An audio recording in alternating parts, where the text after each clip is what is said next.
Hi, this is Randy from Friday's Golf, and welcome to your weekly installment of Hard Boiled, the segment where you guys write in the golf product, and I pretend that you care what I think about. Now, in this week's episode, I'm going to be talking about the Callaway Epic and Epic Pro irons. None of you asked me to review these, but I thought since they are a new release, it'd be best if I talked about them sooner rather than later, so here we are.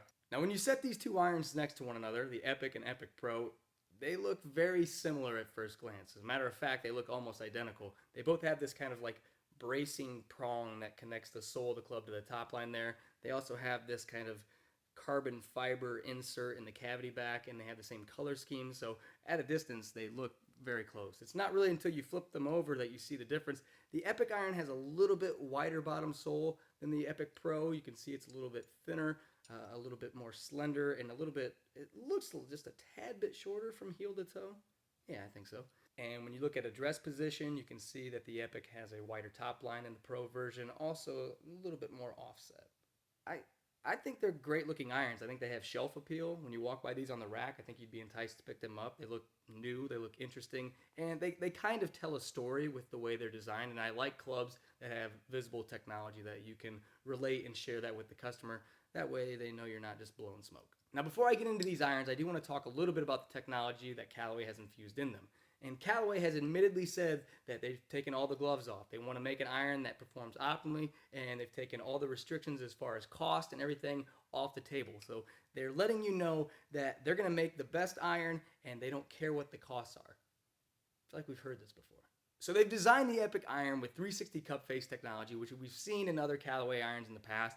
It just basically states that this entire face is pretty much a sweet spot. Now, they've also introduced this exo cage here, which basically states that when you make contact with the ball, you're not going to lose energy throughout the chassis. It's all going to remain on the face and help spring the ball off and make it go miles and miles and miles. And lastly, we have the internal standing wave, which if you remember back to the X-Hot, it was to help them achieve proper CG on each one of the irons. That way you get optimal launch, optimal spin, and hopefully optimal distance.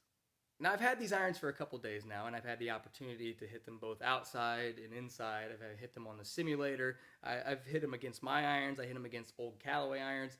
And rather than bore you with the data, I just kind of want to report my findings and give you my off-the-top-of-my-head opinion of how these irons perform. I started out with the Epic Pro iron because, in all honesty, this is the one that appealed to me most. This is one I think that's geared more toward my style of play, and I liked it from the top line. So after hitting this, my initial reaction was, that ball's going fast, and it's going really high. It felt more like, it felt like a game improvement iron, but in a pro-style head. And what I mean by that is it felt like I was hitting a hybrid almost. It just felt like the face was a little bit more responsive, and it just felt like it jumped off the face. Now, that could be a good or bad thing. I mean, I don't think it had necessarily that like Forge Players style iron feel. It just felt like you were hitting missiles. But when I looked at the numbers, I was surprised to see not so much the results that I was feeling. The iron went, I would say, on average about 5 to 7 yards longer in the air, carry distance, against what I'm playing now, which is a Mizuno MP15 iron. The loft on my MP15 is 34 degrees in my 7 iron. The loft on this Pro is 31 degrees. And I was so devastated when I found this out because I actually thought I was hitting this like 7 yards longer in the air. And then I found out that this is 3 degrees stronger. And it kind of bummed me out a little bit. So I transitioned from the Pro into the Epic at that point, and I hit this thing. Once again, a bombshell. This thing goes for miles. It feels so hot off the face. And I noticed on both of them, but especially the Epic, that when you mishit this iron, it still goes high and it still goes far. That's fantastic. But once again, when I looked at the numbers, it was about 10 to 12 yards longer in the air than the irons that I use now. And it's 4 degrees stronger than my irons. So it's 1 degree stronger than the Pro. So it went a little bit farther, but it's basically like my 6 iron. Now, before this sounds too discouraging, I will mention that my iron was a 34 degree 7 iron.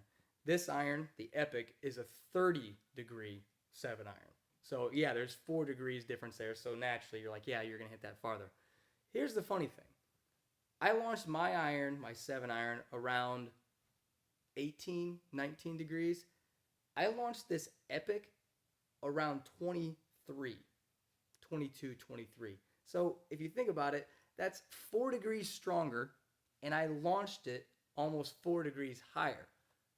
So there is a little bit of method to the madness there as far as gaining you more distance. If you're looking for an iron that helps you hit it high and helps you hit it far, this is going to be that recipe.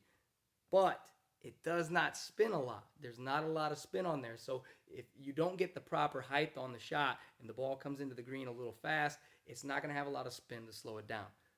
Having said that, launches it high, it comes in steep, and it goes very far.